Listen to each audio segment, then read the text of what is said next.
Bismillahirrahmanirrahim. Assalamu alaikum. Today we are going to discussing the lecture 2 of biochemistry, which is about the macromolecules. In previous lecture we discussed the macromolecules. The molecules which have huge molecular weight are known as macromolecules. तो such as carbohydrates, proteins, fats, nucleic acid. All these four classes are known as macromolecule, and we are going to discussing the carbohydrate in today lecture. What are carbohydrates? These are abundant compounds in nature, almost present in all the organism and even in all the part of cell, such as cellulose in wood, cotton, paper, starch in cereals and tubers, cane sugar, milk sugar. These are all the examples of carbohydrates. You are familiar with the cellulose, as paper is made up of cellulose, and cellulose is present in the cell wall of plants. The main component of plant cell wall is cellulose. This cellulose is a carbohydrate. Starch and cereal and tubers, such as in potatoes, there is a huge amount of starch. This is also a carbohydrate. Cane sugar, आप लोग गन्ना खाते हैं, इस तरह दूध पीते हैं, मिल्क शुगर, उसके अंदर लैक्टोज होता है. These are all the examples of carbohydrates. अगर हम इनका रोल देखें कार्बोहाइड्रेट्स का, तो they have both structural and functional role in the body. Mean they are involved in structural formation of our body, also involved in functioning. Structure की अभी हम बात कर रहे थे कि जो पौधे होते हैं उनके सेल के बाहर क्या होती है, सेल वाल होती है. तो ये जो कार्बोहाइड्रेट्स होते हैं सेल वाल का क्या है, मेन कंपोनेंट्स हैं. जैसे सेलुलोज है, सेल वाल बना रही है. इस तरह सम कार्बोहाइड्रेट्स जो होते हैं हमारी सेल मेम्ब्रेन के अंदर भी क्या होते हैं, मौजूद होते हैं. फंक्शनल रोल अगर हम इसका देखें तो these are the source of energy. हमारी बॉडी का जो फ्यूल है, ठीक है, एनर्जी का जो सोर्स है, कोई भी मशीन हो, कोई भी बॉडी हो, तो उससे फ्यूल की ज़रूरत होती है. तो ऑर्गेनिज्म जो है, एनिमल्स हैं या प्लांट्स हैं, तो उनकी बॉडी का जो फ्यूल होता है वो क्या होता है, ग्लूकोज होता है. तो ग्लूकोज हमें एनर्जी प्रोवाइड कर रहा होता है ताकि हम मुख्तलिफ फंक्शंस परफॉर्म कर सकें. तो ये इनका क्या है, फंक्शनल रोल है. This word carbohydrate is derived from a Greek word which mean hydrated carbons. तो कार्बोहाइड्रेट का जो मालिक्यूल होता है उसमें 3 एटम होते हैं, such as carbon, hydrogen and oxygen. इसमें हाइड्रोजन और ऑक्सीजन की जो रेशो होती है सेम होती है एज इन वाटर. और आपको पता है कि वाटर के अंदर जो रेशो होती है हाइड्रोजन और ऑक्सीजन की, तो वो कितनी होती है, 2:1. मतलब अगर दो एटम हाइड्रोजन के हैं तो एक किसका होगा, ऑक्सीजन का. इसका जो जनरल फार्मूला होता है CxH2O, where X can be 3 to several thousand and Y can be same और different numbers. Chemically, carbohydrates are defined as polyhydroxy of aldehydes or ketones. ठीक है ना. अगर हम कार्बोहाइड्रेट्स की डेफिनेशन देखें तो इसे हम केमिकली कैसे डिफाइन करते हैं, these are the polyhydroxy aldehydes and ketones. अब अगर अल्डिहाइड ग्रुप, ये साइड पे बॉक्स के अंदर आपको अल्डिहाइड ग्रुप दिखाया गया है, ठीक है ना. तो मतलब RC⋯OH. एक साइड पे मिथाइल ग्रुप है कार्बन के, दूसरी साइड पे कौन सा ग्रुप होगा, हाइड्रोजन. और कार्बन के साथ डबल बॉन्ड ऑक्सीजन होगा. तो ये जो ग्रुप है ये कौन सा ग्रुप है, अल्डिहाइड ग्रुप है. तो इसलिए हम क्या कहते हैं, polyhydroxy of aldehydes and polyhydroxy of ketones. अगर हम बात करेंगे तो इसमें एक कीटोन ग्रुप होगा. कीटोन ग्रुप भी डायग्राम के अंदर बॉक्स के अंदर दिखाया गया है कि कार्बन की दोनों साइड पर मिथाइल ग्रुप होंगे, ठीक है ना. तो फिर वो क्या होगा, कीटोन ग्रुप होगा. अच्छा, अनहाइड्रोलाइसिस, फिर यहीं जो, क्योंकि ये पॉलीहाइड्रोक्सी हैं अल्डिहाइड कीटोन्स के, on hydrolysis they also yield the subunits of polyhydroxy of and ketones. मतलब वाटर के साथ ये रिएक्शन करके, वाटर की मौजूदगी में ये रिएक्शन करके दोबारा क्या बना देते हैं, पॉलीहाइड्रोक्सी ऑफ मतलब सॉरी, पॉलीहाइड्रोक्सी तो ये खुद हैं, मतलब दोबारा टूट कर ये कीटोन और उसके अल्डिहाइड के दोबारा सब यूनिट्स में क्या हो जाते हैं, डिवाइड हो जाते हैं। तो ये जो कार्बोहाइड्रेट्स हैं इनका जो प्राइमरी सोर्स होता है वो क्या होता है, ग्रीन प्लांट्स होते हैं। और ये जो फोटोसिंथेसिस के दरमियान क्या किया जाता है, इनको सेंथिसाइज किया जाता है। You all are know, plants के अंदर क्या होती है, फोटोसिंथेसिस होती है। उसमें क्या होता है कि कार्बन डाइऑक्साइड और वाटर का मॉलिक्यूल आपस में रिएक्शन करते हैं और उसके नतीजे में क्या प्रोड्यूस होता है, ग्लूकोज का मॉलिक्यूल क्या होता है, प्रोड्यूस होता है। तो इसलिए हम कहते हैं कि ये क्या है, प्लांट्स के अंदर, या सॉरी प्लांट जो है इनका क्या है, प्राइमरी सोर्स हैं। तो ये इनकी जो सिंथेसिस होती है मेनली वो किसके अंदर होती है, प्लांट्स के अंदर होती है। बाकी जितने भी कम्प्लेक्स कार्बोहाइड्रेट्स होते हैं वो इसी ग्लूकोज के अंदर कुछ चेंजेस लाई जाती हैं केमिकली, उससे फिर मज़ीद कार्बोहाइड्रेट्स बनते हैं। These are also combine with proteins. Carbohydrate जो है ये प्रोटीन के साथ मिलकर क्या बनाते हैं, ग्लाइकोप्रोटीन्स बनाते हैं। अगर लिपिड के साथ इनका कम्बिनेशन हो तो ये क्या बनाएंगे, ग्लाइकोलिपिड्स, जो कि क्या होता है, इंपॉर्टेंट स्ट्रक्चर बनाते हैं, such as in extracellular matrix also the part of membranes. Classification of carbohydrates, these are, ये जो कार्बोहाइड्रेट्स होता है इन्हें क्या कहा जाता है, सैकराइड्स भी कहा जाता है। These are also known as saccharides. The word saccharide is derived from the Greek word saccharon meaning sugar. Carbohydrates are classified into three main groups such as monosaccharides, oligosaccharides and polysaccharides. Today we are going to discussing a first class monosaccharide from Greek monos means single and saccharine means sugar. मतलब एक single sugar पर क्या होता है, मुश्तमिल होते हैं जो मोनोसेक्राइड्स होते हैं। Generally have molecular formula that are some multiple unit of CH2O। ठीक है, इनका जो मालिकुलर फार्मूला होगा CH2O का क्या होता है, मल्टीपल फार्मूला होता है। सच एज ग्लूकोज का जो मालिकुलर फार्मूला होगा C6H12O6 होता है।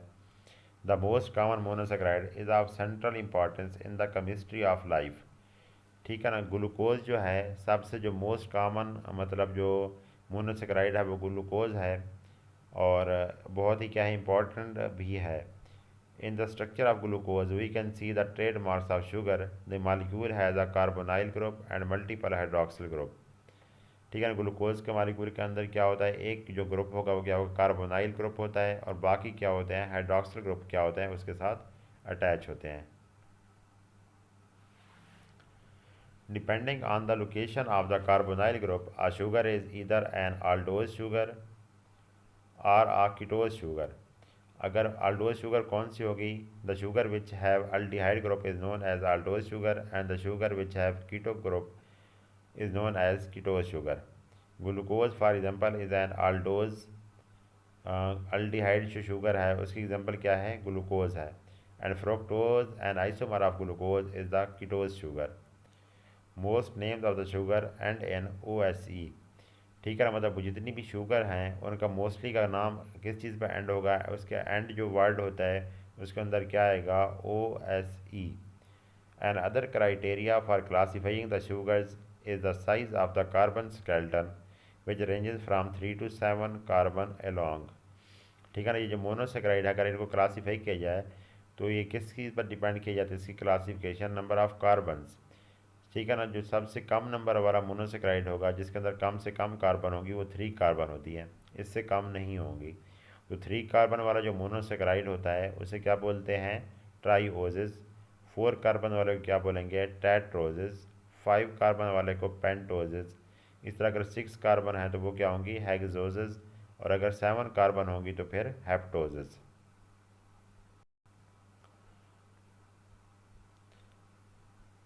ये जो डायग्राम है, ये जो स्ट्रक्चर आपको नज़र आ रही है, तो इसमें दो क्या दिखाए गए हैं, ट्राईओजेस दिखाए गए हैं। अगर आप डायग्राम को गौर से देखें तो जो है राइट साइड पर वो क्या है, डाई हाइड्रोक्सी एसीटोन। तो इसके अंदर कार्बोनाइल ग्रुप है, लेकिन ये कौन सा कार्बोनाइल ग्रुप है, कीटोन ग्रुप है। तो इस तरह इस शुगर को हम क्या कहते हैं, कीटो शुगर कहते हैं। और जो लेफ़्ट साइड पर है ग्लाइसरल अल्डिहाइड, इसके अंदर अल्डिहाइड ग्रुप है, तो ये कौन सी शुगर होगी, आल्डोज शुगर होगी, क्योंकि इसके अंदर अल्डिहाइड ग्रुप है। ग्लाइसरल aldehyde is the initial breakdown product of glucose, while dihydroxy acetone an initial breakdown product of glucose. मतलब दोनों जो हैं, जैसे ग्लूकोज को क्या कहता है, ब्रेक डाउन कराया जाता है, तो ये इसके क्या है, इनिशियल क्या है, प्रोडक्ट्स हैं। ग्लाइकोलाइसिस का टॉपिक जब हम डिस्कस करेंगे तो उसके अंदर हम देखेंगे कि जैसे ही ग्लूकोज का मालिक्यूल क्या होता है, ब्रेक डाउन होता है, तो उसका जो इनिशियल प्रोडक्ट होता है वो क्या होता है, ग्लाइसरल अल्डिहाइड होता है, और क्या होता है, डाईहाइड्रोक्सी एसीटोन। इन दोनों का अगर हम मालिकुलर फार्मूला देखें तो क्या होता है, C3H6O3। इस तरह पेंटोजेस का मैंने बताया है, तो जिसके अंदर 5 कार्बन होंगे, ऐसे मोनोसेक्राइड जिनके अंदर 5 कार्बन होती है उन्हें क्या कहते हैं, pentoses. Monosaccharides which have 5 carbon molecules, sorry 5 carbon atoms are known as pentoses. There are 2 pentoses आपको दिखाए गए हैं। इस जो स्ट्रक्चर है इसके अंदर 2 पेंटोजेस हैं, एक इसकी अल्डिहाइड फार्म दिखाई गई है और दूसरे के अंदर कीटो फार्म दिखाई गई है। जिसके अंदर अल्डिहाइड ग्रुप है उसे क्या कहते हैं, राइबोज शुगर कहते हैं। और ये जो राइबोज शुगर है, it is the main component of RNA, while ribulose it is the intermediate in photosynthesis. Both are the isomer of each other.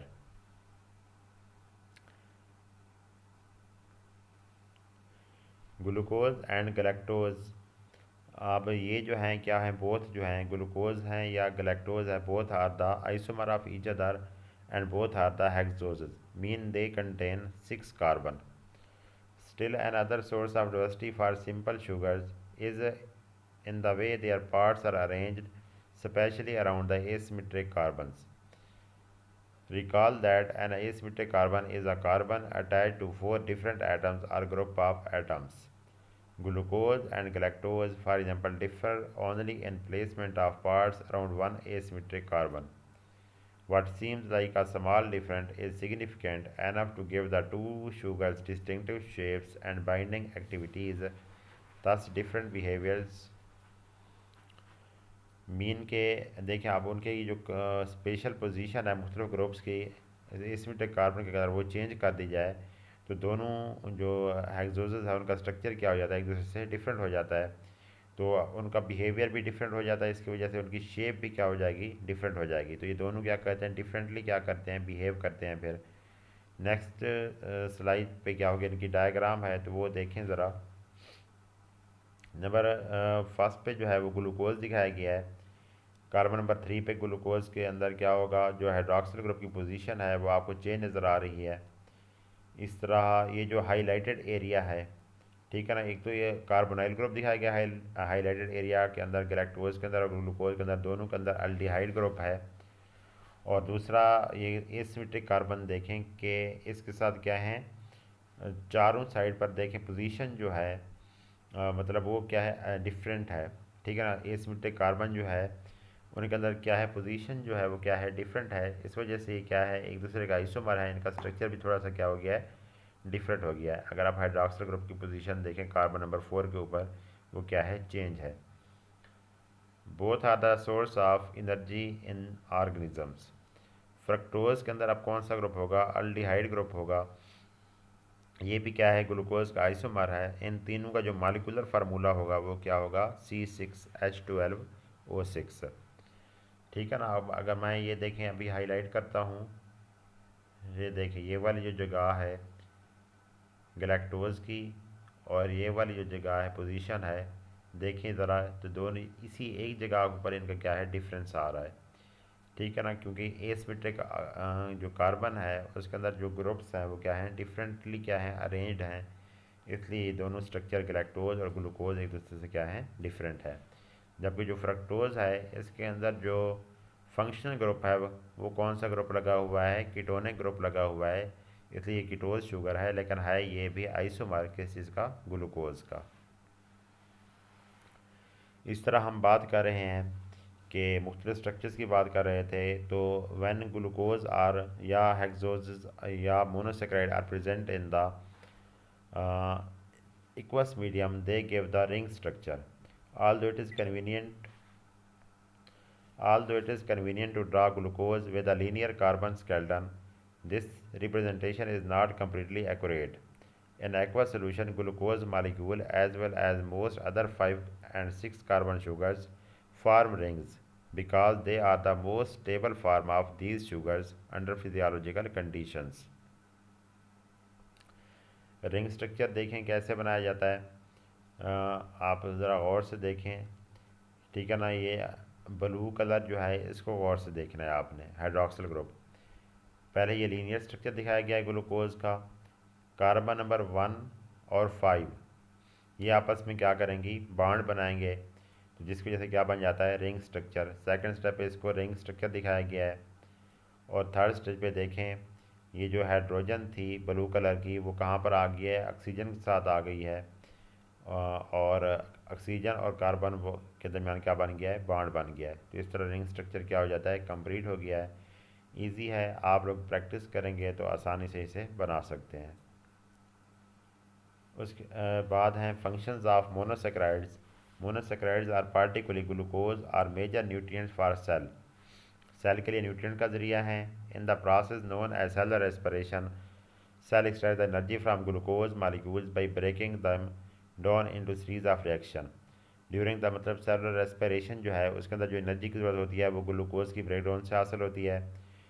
Not only are simple sugar molecules a major fuel for cellular work, but their carbon skeleton also serve as raw material for the synthesis of other types of small organic molecule.